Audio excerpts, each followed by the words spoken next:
Frank Miller sat on his front porch watching the sunset paint the sky above Pinecrest with streaks of orange and pink. At 68, his body carried the weight of his years. Joints that ached when rain was coming, a back that complained when he worked in his garden too long, and hands that sometimes shook when he was tired. But these weren't the burdens that troubled him most. He reached into his wallet and pulled out the worn military ID card. The plastic was cracked at the E. Corners, the photo faded to a yellowish tint. His much younger face stared back at him, serious and proud in his Marine uniform. That was 40 years ago, but the memories remained sharp in his mind. Frank slipped the ID back into his wallet. He needed to go to Hartman's Hardware before they closed. The kitchen sink had been leaking, and he had put off fixing it long enough. 20 minutes later, Frank pushed his cart through the brightly lit aisles of Hartman's. He gathered the parts he needed and made his way to the checkout. The cashier was young, probably not even 20, with spiky hair and an earring. His name tag read, Kyle. "Find everything okay, sir?" Kyle asked without looking up from the register. "Yes, thank you," Frank said. As Kyle scanned the items, Frank cleared his throat. "Do you still offer the veterans discount?" Kyle glanced up. "Yes, sir. 10% off with valid military ID." Frank reached for his wallet and pulled out the old ID card. He slid it across the counter. Kyle picked it up, looked at it, then looked at Frank with raised eyebrows. "This is your military ID?" Kyle asked, a smirk forming on his lips. "Yes," Frank said. "I served with the Marines from 1976 to 1992. Kyle turned the card over in his hands. "I don't think we can accept this. It looks really old. We need a valid ID." "It is valid," Frank said. "They didn't make us get new ones if we retired before 2000. Kyle called over the manager, a man in his 30s with a crisp blue shirt and a name tag that read, Steve. "What's the problem?" Steve asked. Kyle held up Frank's ID. "He wants the veterans discount, but look at this ID." Steve took the card and chuckled.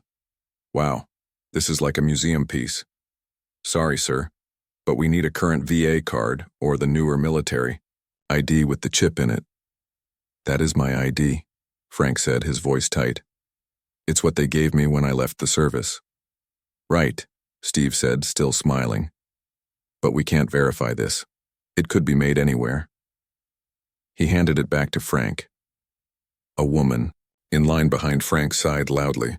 Frank felt his face grow hot as he took back his ID. He could argue more, but what was the point? No one in this town had ever taken his service seriously. "Just ring it up regular then," he muttered. As Kyle finished the transaction, Steve leaned toward his employee. "My dad collects old military stuff. Some of those fakes look pretty good." Their laughter followed Frank out of the store. Frank drove home in silence, his hands gripping the steering wheel tightly. It wasn't the money. The discount would have saved him maybe $3. It was the disrespect, the assumption that he was trying to pull something over on them. He parked in front of his small house at the edge of town.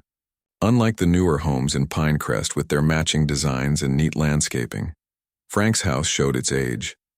The paint was fading on the south side, and the front steps needed to be replaced soon. But it was paid for, and it was his. Inside, Frank set the hardware store bag on the kitchen table and went to his bedroom. He opened the closet and pulled down a metal box from the top shelf. The key was kept in his bedside drawer, under an old Bible that had belonged to his father. Frank sat on the edge of his bed and opened the box. Inside were the physical remains of his military career, medals, patches, photographs, and letters. He lifted out one of the photos. It showed 3 people standing in front of a helicopter. Himself, much younger, Diane Howard, with her dark hair pulled back in a tight bun, and Paul Garcia, grinning widely despite the tension in his eyes. None of them wore standard military uniforms. Instead, they were dressed in unmarked tactical gear. Behind the photo was a small metal device about the size of a pocket watch. Its surface was smooth except for a series of grooves that formed a pattern unlike any language on Earth. Frank had kept it all these years, though it had never shown any signs of life since that day in 1979 when everything changed. He put everything back in the box except the device. Something made him want to keep it close tonight. After a simple dinner of soup and sandwich, Frank sat on his porch again. The night was clear, with stars scattered across the sky. He held the metal device in his palm, remembering the day it had been given to him, or rather the day it had attached itself to him before he managed to remove it. "What were you?" he whispered to the device. "What were you trying to tell us?" As if in response, the device grew warm in his hand. Frank nearly dropped it in surprise. In all these years, it had never done that before. As he watched, faint blue lines appeared along the grooves in its surface, glowing softly in the darkness. Frank stared at the device, his heart pounding. The blue glow pulsed gently, like a heartbeat, like a signal. Inside his house, the phone began to ring. Frank continued to stare at the device, not moving until the ringing stopped. A minute later, it started again. Reluctantly, he got up and went inside, carrying the now glowing device. He picked up the phone on the third ring. "Hello? Is this Frank Miller?" a formal voice asked. "Yes, who's calling?" "Mr. Miller, this is Lieutenant Dawson from the Pentagon. Please hold for General Garrett." Frank's mouth went dry. "The Pentagon?" Before he could respond, another voice came on the line. "Frank Miller? This is General Alan Garrett. We need to talk about Project Sentinel." Frank's knees felt weak. He sank into a chair at his kitchen table. Project Sentinel was shut down 40 years ago. "It's been reactivated as of 1900 hours today," General Garrett said. "Your implant should be responding by now." Frank looked down at the glowing device in his hand. "It's not an implant, I got it out." There was a pause on the other end. "You removed it? That wasn't in your file? Interesting. Either way, we need you in Washington. Tonight." Frank laughed bitterly. "Is this some kind of joke? Did Kyle from the hardware store put you up to this?" "I assure you, Mr. Miller, this is not a joke," General Garrett said. "A helicopter will be at your location in 2 hours. Pack for a week, and bring the device with you." The line went dead. Frank sat at his table, staring at the phone, then at the glowing device. After all these years of silence, after all these years of people treating his service like a joke or a lie, the past had suddenly come roaring back to life. And somewhere deep inside, beneath his surprise and disbelief, Frank felt a small spark of satisfaction. Soon, they would all see the truth. Frank stood in his front yard at midnight, a small duffel bag at his feet. The glowing device was wrapped in a handkerchief and tucked safely in his jacket pocket. He still wasn't sure if he believed the phone call was real, but he had packed, anyway. If nothing else, standing outside would prove this was all an elaborate prank. The night air was cool and still. Crickets chirped in the tall grass at the edge of his property. Frank checked his watch. It had been almost 2 hours since the call. Maybe he should just go back inside. Then he heard it. A distant thumping sound that grew louder with each second. Helicopter blades cutting through the night air. Frank spotted the aircraft's lights before he saw its shape, moving fast and low. His neighbor's porch lights began to turn on one by one. The helicopter, unmarked and black, circled once over his property before descending onto the open space of his front yard. The downdraft bent the grass flat and sent Frank's trash can rolling down the driveway. Frank squinted against the wind and dust. As soon as the helicopter touched down, the side door slid open. A man in a dark suit jumped out and approached Frank, ducking low under the still spinning blades. "Frank Miller?" the man shouted over the noise. Frank nodded. "I'm Agent Wilson. We need to move now." Frank grabbed his bag.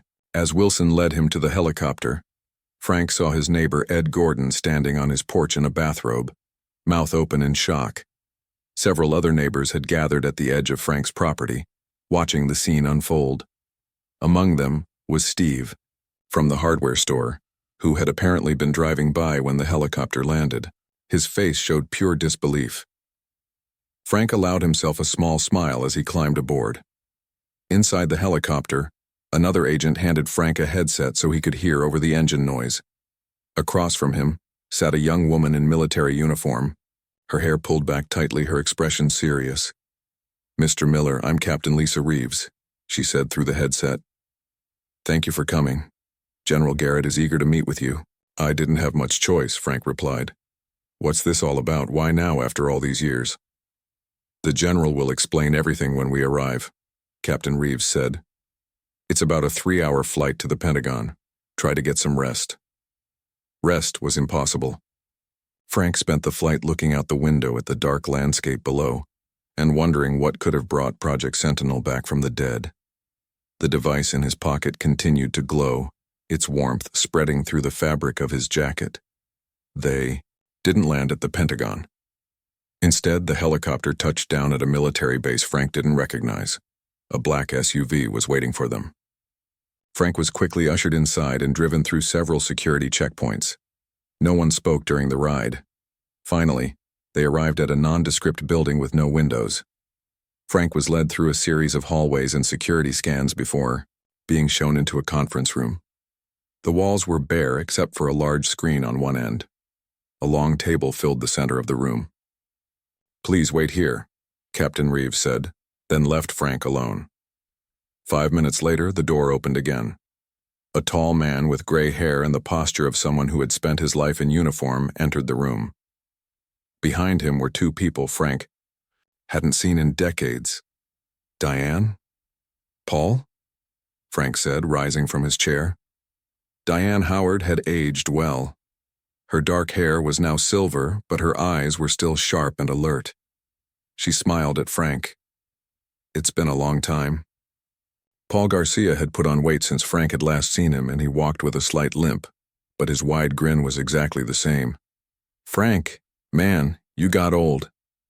They embraced like the old friends they were. Frank felt a lump in his throat.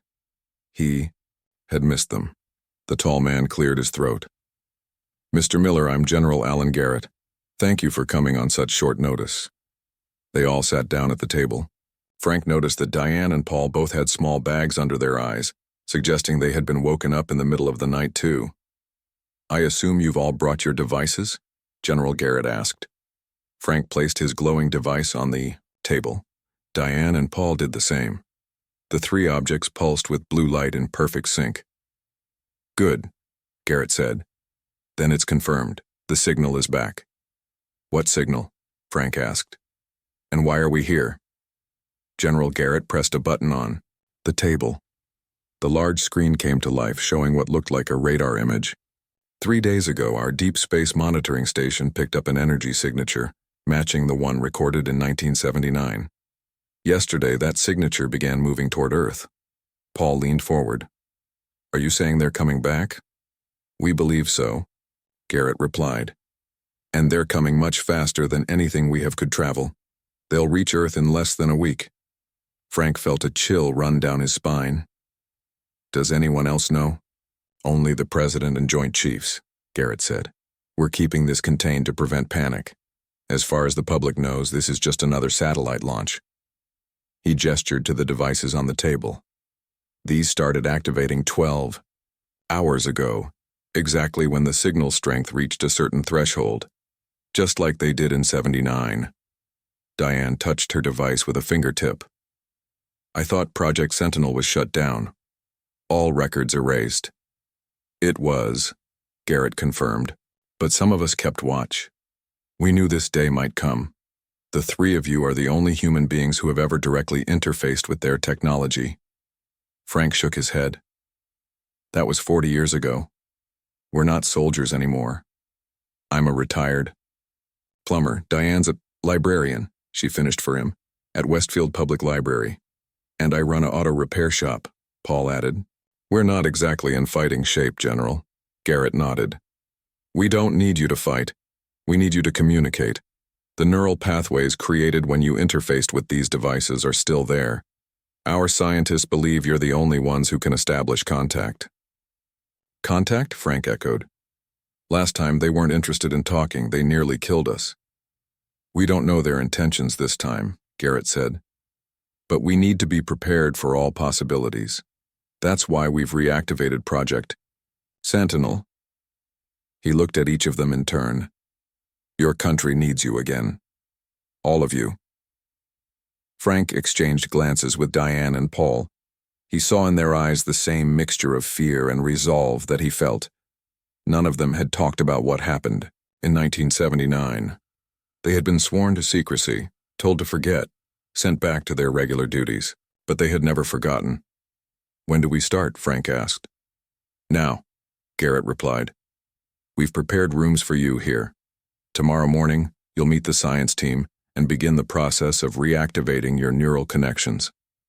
As they were led to their quarters, Frank felt the weight of what was happening settle on his shoulders. Yesterday, he had been a forgotten old man being laughed at for his worn-out military ID. Today, he was possibly one of Earth's last hopes. He wondered what Kyle and Steve from the hardware store would think if they knew.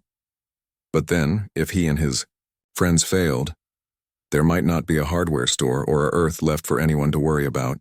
Frank woke up in a small but comfortable room. For a moment, he forgot where he was. Then the events of the previous night came rushing back. He sat up quickly and saw his device on the nightstand, still pulsing with blue light. A shower and a change of clothes later, Frank stepped out of his room to find Paul waiting in the hallway. "Morning, old-timer," Paul said. "Sleep well?" "Not really," Frank admitted. "You?" "Like a rock. First time in years. Weird, right?" They walked together to the cafeteria where Diane was already sitting with a cup of coffee. She looked up as they approached. "The food isn't bad," she said. "Better than what we had back in '79. They ate breakfast together, catching up on 40 years of life in 20 minutes. Diane had been married and divorced.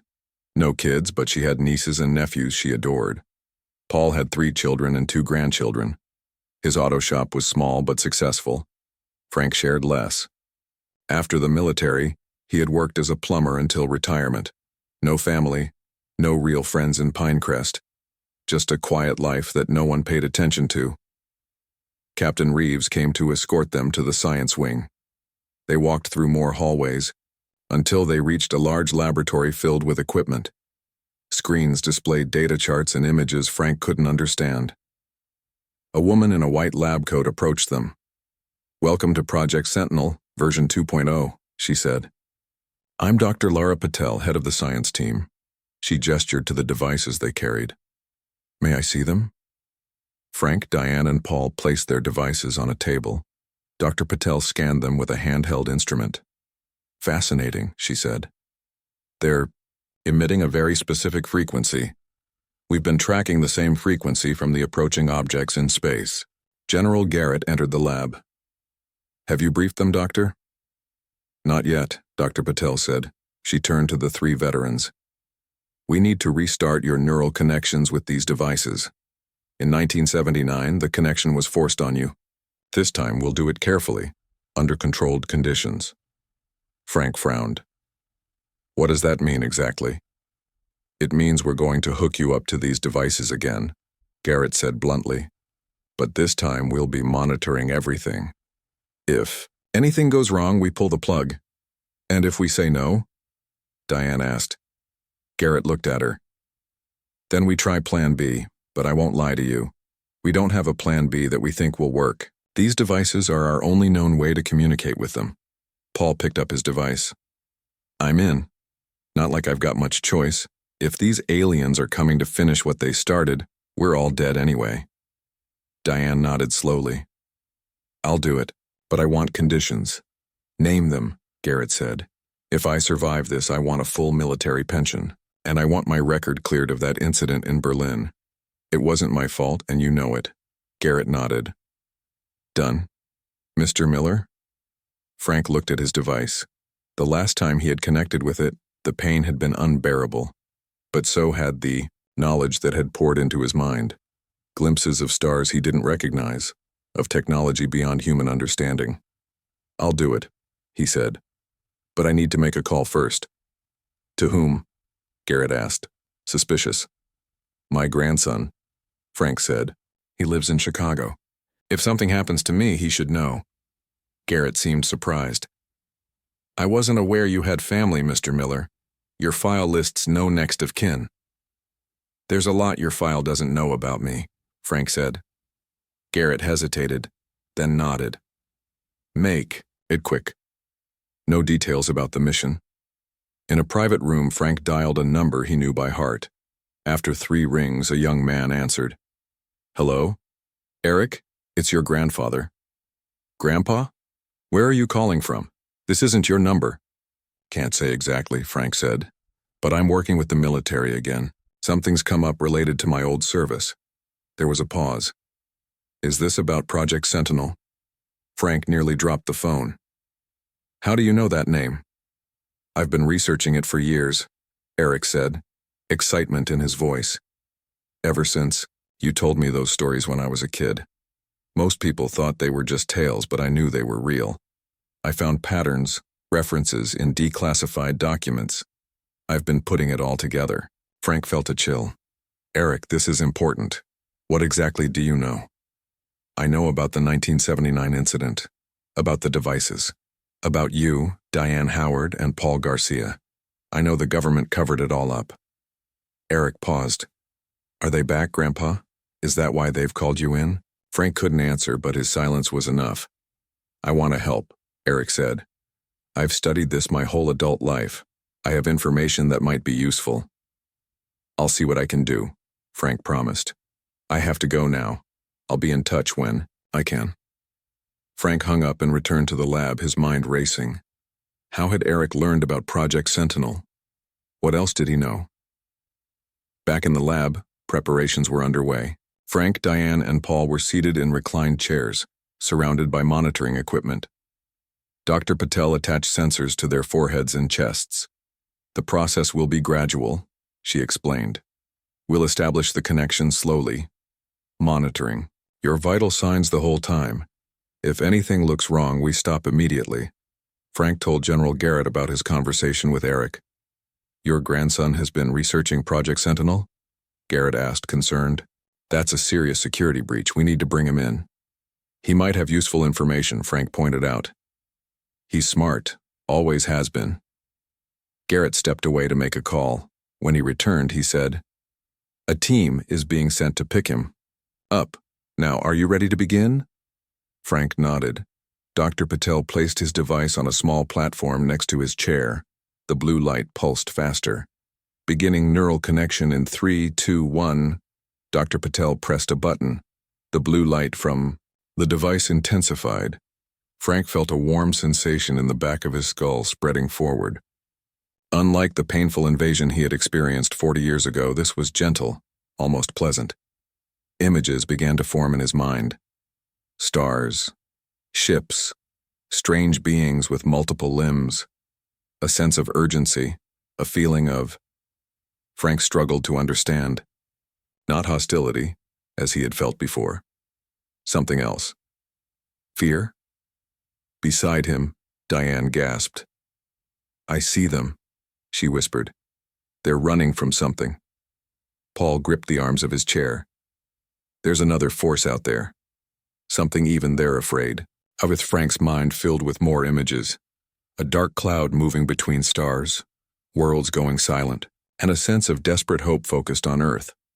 Not as a target, but as a potential ally. They're not coming to attack us, Frank said. They're coming to warn us, and to ask for help. The connection deepened.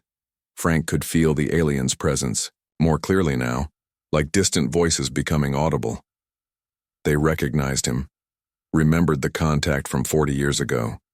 They had been watching, waiting, gathering strength for the journey. Now they were coming, bringing knowledge, bringing technology, bringing a warning about what followed behind them. Through the haze of alien thoughts, Frank heard General Garrett's voice. Dr. Patel, what's happening? Their brain activity is off. The charts. The connection is stronger than we anticipated, Dr. Patel replied. But they're stable. Heart rates elevated but within safe parameters.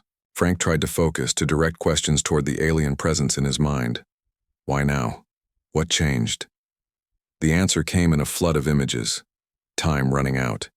A dark force approaching the edges of the solar system. Earth's unique properties making it valuable, worth saving. They're not the enemy, Frank said aloud. They never were. They were scouts, assessing our potential. Now they're coming back because they need us. As the connection began to fade, one final image burned into Frank's mind. A map of Pinecrest, with a bright point of light centered on his house. "There's something buried under my property," Frank said as the blue light dimmed. "Something they left there 40 years ago. Something important." Dr. Patel switched off the equipment. The connection broke, leaving Frank dizzy but clear-headed. He looked at Diane and Paul, saw they had experienced the same revelation. "We need to go to Pinecrest," he said to General Garrett. "Right now." Garrett nodded. "Teams are already being assembled, and your grandson is being brought here as we speak." Frank stood up, feeling stronger than he had in years. The confusion and fear were gone, replaced by purpose. The people of Pinecrest had laughed at his old military ID, had dismissed his service as fabricated stories. Now they were about to witness firsthand exactly what Frank Miller had been protecting them from all these years. The small town of Pinecrest had never seen anything like it. Military vehicles rolled down Main Street early in the morning. Black SUVs parked in front of the town hall. Men and women in uniform set up equipment on the sidewalks. Residents gathered, in small groups watching with wide eyes and worried faces. At the hardware store, Steve was helping a customer when he saw the convoy pass by. He stepped outside, shading his eyes against the morning sun. "What's going on?" asked Kyle, joining him on the sidewalk. "No idea," Steve said, "but that's a lot of military for a town like ours." A black car stopped in front of them. The back door opened and Frank Miller stepped out. He wore the same clothes as yesterday, but somehow he looked different. He stood taller. His eyes were clear and focused. Behind him came a younger man who looked a bit like Frank around the eyes. "Mr. Miller?" Steve said, surprised. "What's happening?" Frank walked over to them. "Steve, Kyle, good morning." "Are you okay?" Steve asked. "That helicopter last night." "I'm fine," Frank said. "Better than fine, actually. This is my grandson, Eric." Eric nodded to them but didn't speak. He carried a laptop bag over his shoulder and looked excited. "What's with all the military?" Kyle asked. "Is something wrong?" Frank smiled slightly. "You could say that. They're here because of me. Because of what's under my house." Steve and Kyle exchanged confused looks. "Your house?" Steve repeated. "Remember how you laughed at my military ID yesterday?" Frank asked. "Thought it was fake?" "Well, the Pentagon doesn't think it's fake. In fact, right now, I'm probably the most important person in this town."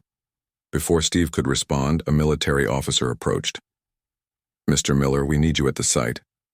Frank nodded. "Excuse me, gentlemen. Duty calls." As Frank walked away, Steve turned to Kyle. "Did that just happen?" At Frank's property, a large tent had been set up in the front yard. Inside, General Garrett stood with Diane, Paul, and Dr. Patel, looking at maps spread across a table.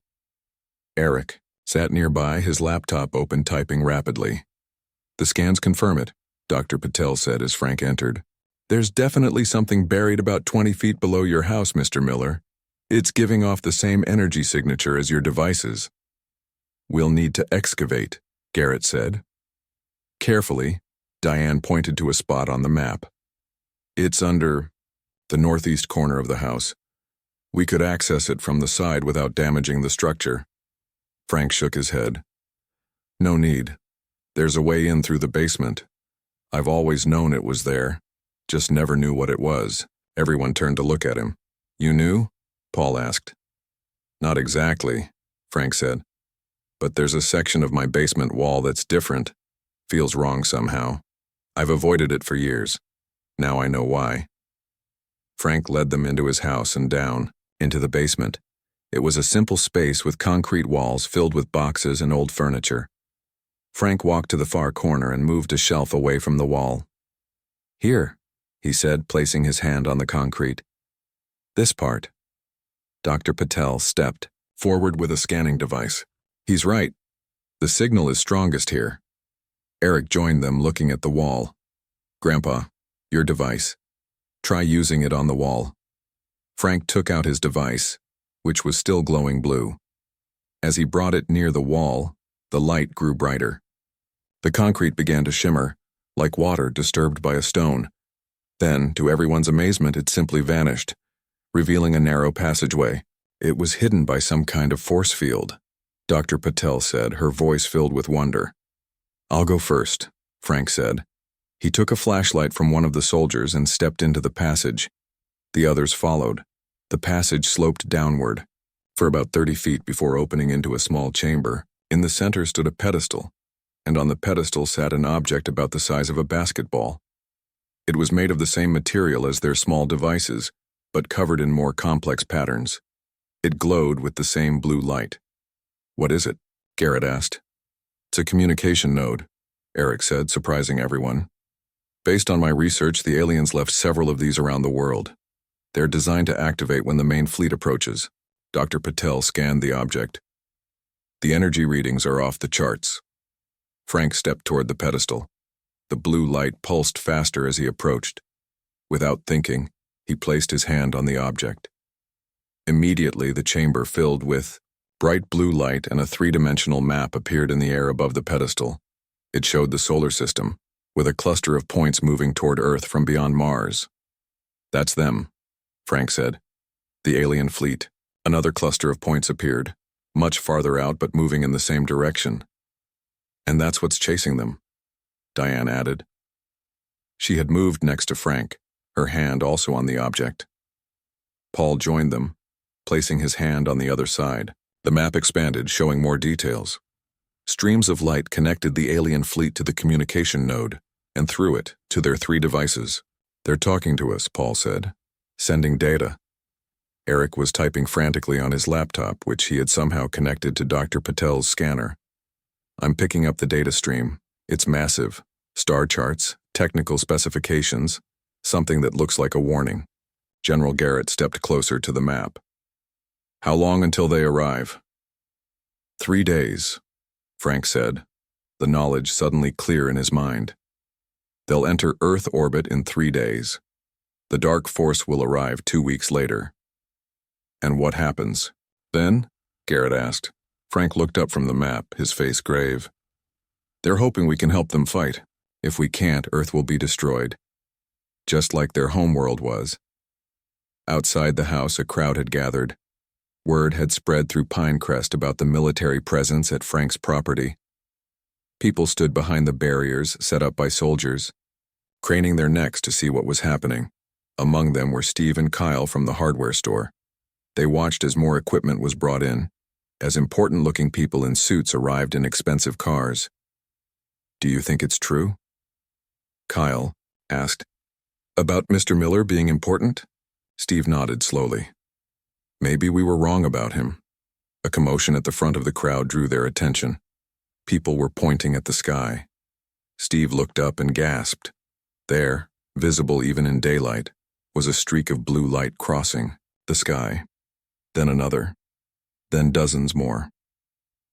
Inside the chamber beneath Frank's house, the map showed the lights as they entered Earth's atmosphere. "Scout ships," Frank explained. "They're harmless. Just gathering data, preparing for the main fleet." "General," Garrett's phone rang. He answered it, listened for a moment, then hung up. "The President has called an emergency meeting of the UN Security Council. The scouts have been detected by every major nation. We can't keep this secret anymore." Dr. Patel looked at the 3 veterans. "We need to prepare you for public appearances. The world is going to want to hear from the people who understand these visitors." Frank shook his head. "We're not public speakers. We're just old soldiers who got mixed up in something big a long time ago." "You're more than that now," Garrett said. "You're humanity's ambassadors to an alien civilization." Back outside, military officers were addressing the crowd, telling them there was no danger, asking them to remain calm and return to their homes. Few people listened. Most stood, watching the lights in the sky, fear and wonder on their faces. Steve spotted Frank emerging from the house with the others. Without thinking, he ducked under the barrier and ran toward him. "Mr. Miller," he called out. Soldiers moved to intercept him, but Frank waved them off. "It's okay, I know him." Steve stopped in front of Frank, breathing hard. "Mr. Miller, I want to apologize. About yesterday. About your ID. I was wrong. Frank looked at the hardware store manager, saw the fear and confusion in his eyes.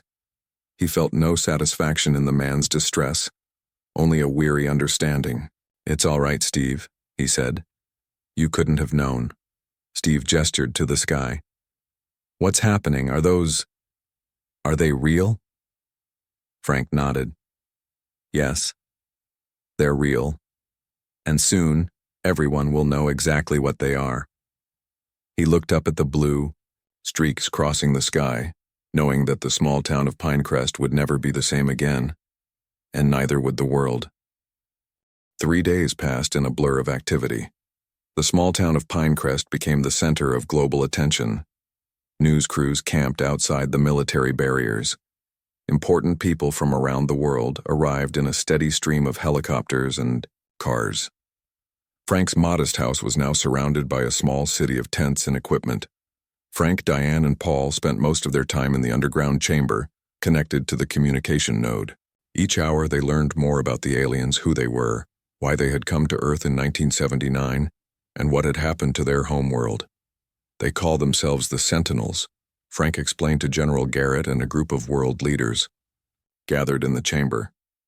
They travel the galaxy looking for civilizations with potential.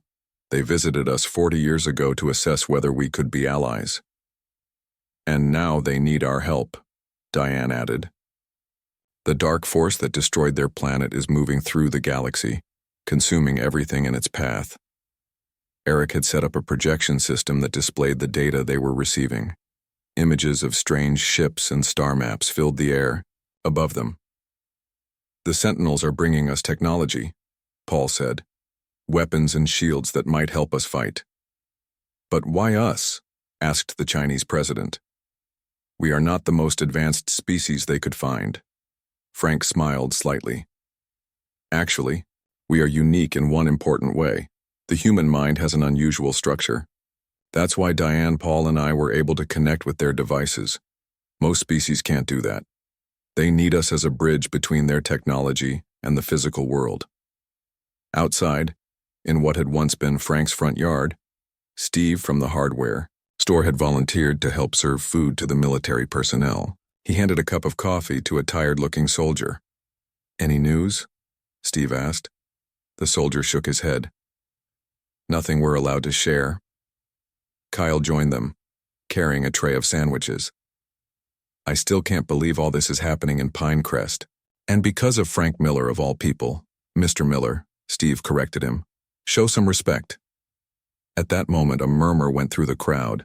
People were pointing at the sky again, but this time, what they saw wasn't just streaks of light. A massive shape was moving into position above the clouds, visible despite the daylight.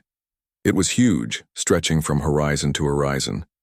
Inside the chamber, alarms were sounding. The map above the communication node showed a massive ship entering Earth orbit.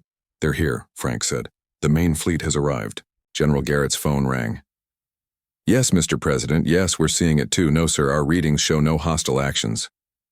He hung up and turned to the others. All world militaries are on high alert. We need to make contact now before someone does something stupid. Frank nodded. We're ready. Frank, Diane, and Paul placed their hands on the communication node at the same time. The blue glow intensified, spreading up their arms and enveloping their bodies. Their eyes closed, but they remained standing. Eric monitored the readings on his laptop. Their neural activity is synchronized with the node. They're making contact. In their minds, Frank, Diane, and Paul found themselves in a vast open space. Before them stood 3 figures that resembled tall, slender humans, but with features that shifted and changed as they watched. We have come as promised, said one of the aliens, its thoughts translated directly into words in their minds. The dark is following, we have little time. What exactly is the dark? Frank asked.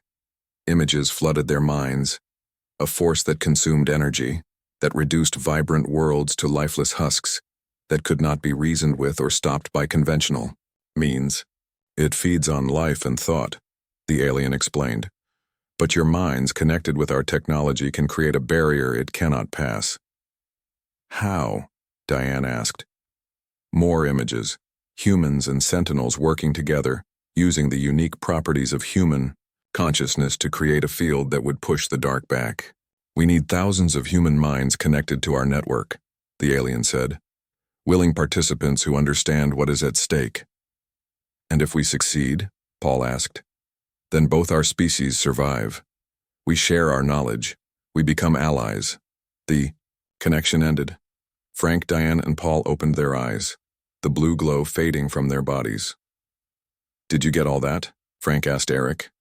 Eric nodded, still typing. Every word, and I think I understand the technology they're talking about. It's like a massive neural network but using human minds as processors. General Garrett looked skeptical. You're saying we need to connect thousands of people to alien technology? That's going to be a hard sell. Then we need to show them what we're facing, Frank said. No more secrecy. Within hours, the plan was in motion. The world's television and internet networks were linked together for a global broadcast. Frank, Diane, and Paul would share what they had learned, showing the data from the Sentinels and explaining the threat of the dark. Frank stood in front of cameras in a makeshift studio near his house. He wore his old military uniform, which the Pentagon had provided, cleaned, pressed, and with all his medals properly placed. His grandson Eric stood nearby, ready to help with the technical aspects of the presentation. You ready for this, Grandpa? Eric asked. Frank nodded. Not really, but it has to be done. The red light on the camera turned on. Frank took a deep breath and looked directly into the lens. My name is Frank Miller. I'm a retired Marine and a former member of Project Sentinel. 40 years ago, I made contact with an alien species. Today they have returned, and I'm here to tell you why. For the next hour, Frank, Diane, and Paul took turns explaining everything they had learned. Eric showed the data, the images of the Sentinel's destroyed homeworld, and the approaching dark. We need volunteers, Frank said toward the end. People willing to connect with the Sentinel technology to help create a barrier against the dark. I won't lie to you, there are risks, but if we do nothing, our world will end. The response was overwhelming. Within days, thousands of people from around the world volunteered. The first were from Pinecrest itself. Steve and Kyle from the hardware store were among them. Why are you doing this? Frank asked when he saw them in the line of volunteers. Steve looked embarrassed. Because you're doing it. Because you've been protecting us all along and we didn't even know it. 2 weeks later, when the dark reached the edge of the solar system, Earth was ready. 10,000 humans connected to Sentinel technology focused their thoughts together. Frank, Diane, and Paul led them, their experience guiding the others. From space, the sight was beautiful, a blue shield expanding from Earth, pushing outward to meet the approaching darkness. Where they met, there was a flash of light visible across the solar system. The dark retreated, not destroyed but pushed back, denied the easy meal it had expected. In the chamber beneath Frank's house, Frank opened his eyes and smiled at Diane and Paul. We did it, he said. For now, at least. They'll be back, Diane said. The dark. Maybe not for years, but eventually. And we'll be ready, Paul added. This is just the beginning. 1 month later, Frank stood on his front porch watching workers rebuild his yard. Most of the military was gone now, but a small research facility remained, built around the chamber beneath his house. Frank had a new job as a liaison between humans and Sentinels. The hardware store had put up a sign in its window, home of Earth's first defense volunteers. Steve had been promoted to regional manager after his bravery was featured in news stories worldwide. Frank's grandson Eric now lived with him, working on adapting Sentinel technology for human use. The house was no longer quiet or lonely. As Frank sipped his coffee, he felt the weight of his new military ID in his pocket. Unlike the old one that had been mocked, this one identified him as Commander, Earth Defense Initiative. A car pulled into his driveway. It was Diane and Paul coming for their weekly meeting. Frank walked down to greet them, his steps lighter than they had been in years. He had gone from a forgotten veteran to humanity's defender. His old military ID had been mocked, but his service had saved the world. And as he looked up at the sky, where Sentinel ships now openly moved in Earth orbit, Frank knew that his most important work was still ahead of him. The world had changed forever. And so had Frank Miller.